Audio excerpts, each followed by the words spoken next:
আসসালামু আলাইকুম। আজকে যে ভিডিওটা দিচ্ছি এটা হচ্ছে শত্রুর বুকে একটা কলিজা ছিঁড়া বান মারার একটা কুফরি তাবিজ দিব, যেটা যদি আপনি আপনার শত্রু বা দুশমনের উপর প্রয়োগ করেন তাহলে তার বুকে প্রথমত ব্যথা হবে, তারপর তার কলিজা ব্যথা হয়ে কলিজা ছিঁড়ে যাবে, মুখ দিয়ে রক্ত বমন হয়ে শত্রু প্রাণে মারা যাবে।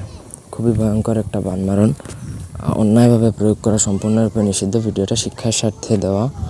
একান্ত যদি প্রয়োজন হয়েই থাকে তাহলে আমার সাথে স্ক্রিনে দেওয়া নাম্বারে ব্যক্তিগতভাবে যোগাযোগ করে পারমিশন নিতে হবে। আপনাদের ব্যক্তিগত যে কোনো সমস্যা বা যে কোনো প্রয়োজন বা কাজের জন্য স্ক্রিনে দেওয়া নাম্বারে সরাসরি ফোনে বা হোয়াটসঅ্যাপে যোগাযোগ করে যে কোনো কাজ করাতে পারবেন, দেশে বা দেশের বাইরে থেকে। স্ক্রিনে যে কুফরি নকশাটা দেখতে পাচ্ছেন এটা অমাবস্যায় রাম সিঁদুর দ্বারা কাফনের কাপড়ে লিখতে হয়। উলঙ্গ অবস্থায় লিখতে হবে, ওই সময় শরীরে একটা সুতাও থাকতে পারবে না, পুরো শরীর একবারে কমপ্লিট উলঙ্গ অবস্থায় লিখতে হবে। লিখে নিচে যে শত্রুর জন্য করবেন তার নাম, ছেলে হলে বাবার নাম, মেয়ে হলে মায়ের নাম এবং তার ঠিকানা লিখতে হবে, কোনো বিকল্প নাই। ঠিক আছে, যেগুলো বলছি সেগুলো সেইভাবেই করতে হবে। রাম সিঁদুরের কিন্তু প্রচুর দাম, এক রতির দাম প্রায় 18 থেকে 20,000 টাকা। আপনারা কোথাও থেকে কালেক্ট করবেন এটা আপনার ব্যক্তিগত ব্যাপার, তবে আমি বলে দিতে পারি এটা ইন্ডিয়াতে পাবেন।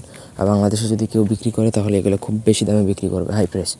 তো রাম সিঁদুর ছোঁয়ানো মাত্রই কিন্তু কাজ হবে, আদারওয়াইজ কাজ হবে না। তো রাম সিঁদুর সাধারণ সিঁদুরের সাথে রাম সিঁদুর আপনি জাস্ট নামমাত্র মিশাবেন যাতে জাগ্রত হয়, আর কিছু না।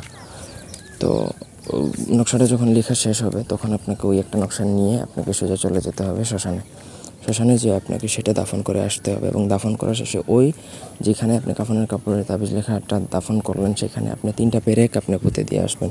ওই পেরেক পোঁতার সাথে সাথে তার বুকের মধ্যে পেরেক লাগবে বা কিলকগুলা বিঁধবে এবং ব্যথা শুরু হবে।